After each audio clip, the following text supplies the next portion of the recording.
Hi, this is Wolf from Tesla Owners US, and today we are again with Ingevity, and this time with the division of N4 Power. Yes. And who do we have here? I'm Kyle. I'm a product development engineer for N4 Power. Yeah. And I pressed and say, I went and say. yeah. And explain me a little bit about that car. So why I come to you, I give you the word soon, but why I come to you is because I don't like that when people are in the car, they leave their engine running.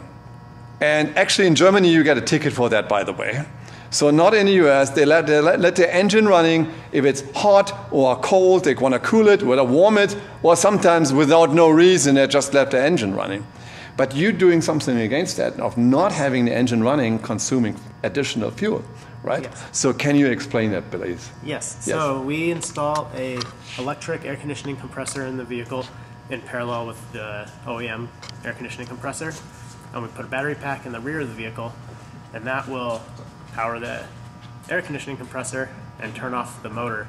So when you're idling, it's using battery power to cool your vehicle and provide climate control.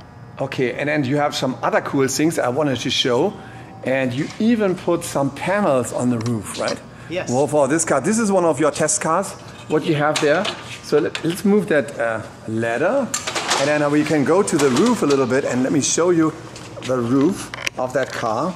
So there is, on top of the roof, there is a panel, and what do you think that panel will supply on electricity? About 300 watts. 300 watts. So that's quite cool for running some 300 watts. That at least when the car is standing around in the sun, it's collecting some energy. Yeah. Right. It's not a lot, but you know there's also a big area there, and it can collect that energy while standing there. And most of the police cars might not be driving, they might standing. Yeah. Okay, good. So then let's go to the details about what's in there. We got some more information. A police car is about 75% in idle time. So, and during the day, that solar panel can collect about 1.5 kilowatt. And this is about an hour of idle time. So that what you don't have to use fuel for or electricity in order to charge those batteries. So let's look in, I think the batteries are in the back, in the trunk. Let's look at those batteries. Good. So we're coming to the battery portion of that. So tell me something a little bit more about the battery. All right, so this contains a battery which takes up about this much of this box here. And then we have controls and some other electronics on the top to facilitate charging of the batteries. So from the battery there is that, how is that battery being charged? The battery is being charged from the solar panel as well as from the alternator when the vehicle is driving. That's the regular alternator, but usually is charging the 12-volt battery, right? Yes. Yeah. So, and then are you putting the 12-volt DC directly into that charger, or do you have to convert it? Yeah, 12-volt goes directly into this box, and then we convert it to 48 volts, which is our battery configuration. The battery configuration is 48 volts. Yes. It makes it clever because I think the government has 48 volts. They're going to change to 48 volts, probably all of their equipment. Yeah. And their vehicles, also military vehicles, are going to change to 48 volts. So that's a clever solution. Yeah. And good. So while the guys are on idle, so they can utilize that power. So when it runs out of power, what happens then? When it runs out of power, it'll restart the motor. The engine, right? Yeah, restart the engine and start charging this battery pack. And then once the battery pack reaches a certain state of charge, it'll shut the engine off again and resume cooling the vehicle by battery power. And did you make some measurements about how much you could save in fuel of that? So can you give me some approximately numbers, or? It varies a lot depending on how much your vehicle's idling, but you could save about $5,000 a year in fuel. Okay. So then when the package, do you have can we say a price to that package or not yet?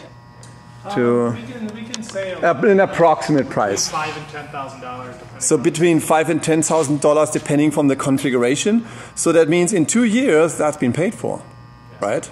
Yeah. So and then you are. We also do a payback guarantee on our price. So the price, if it doesn't hit, if they aren't getting a 2-year payback, we'll adjust the price after the fact to make sure they hit a 2-year payback. Okay, perfect. So what Sean said there is also they have a payback mechanism. So that means if they don't give their predicted savings, then they are paying up to that savings what was originally predicted. So and the battery technology in there is also lithium-ion polymer. Is that correct? So is Lithium-iron phosphate. Lithium-ion phosphate, and the cooling of that battery pack is actually because the interior is being cooled, right? Mm-hmm. So and you don't have to really worry about cooling of that of the battery pack because the interior is cooled. Yeah. So do you have a fan system going through that package or something like that, or you are? Yeah. Yes. So there's a fan system going through that package, and it circles the air from the interior. Yeah. That sounds promising. Yeah. Really good. So that prevents that idle, what I'm saying, that people have all the time. They're running the engine while they have the compressor going for the air conditioning and so on. So how do you handle then the air conditioning system? Is that an electrical air conditioning system? Yeah. Yeah. So you build an extra air conditioning system in there, an electrical one, or how that works? We just use our controls to run the factory evaporator fan and condenser fans. Yes. And then our compressor is in parallel with the existing air conditioning system. So we're utilizing a lot of what's already there to cool the vehicle. Yeah. Okay. Hey, I keep all the fingers crossed, sell a lot of them, and don't have the cars being stinking on the road. So is there any intention later to make that also capable for plugging in? Yes? Yeah. Okay, tell me something of plugging that in for the end of the day. So let's say it's the end of the day and I have the 120 volt. Can I plug that in and say, hey, let me bump that up and to the full capacity, and on the morning I have some more idle time? Yeah. So we would offer a configuration with an inverter where you just have a port on the outside of the vehicle to plug 120 volt extension cord into. Yeah. And then it would be 120 volt to 12 volt inverter, and then just go into the normal. So maybe know the specifications of how much kilowatt is in there.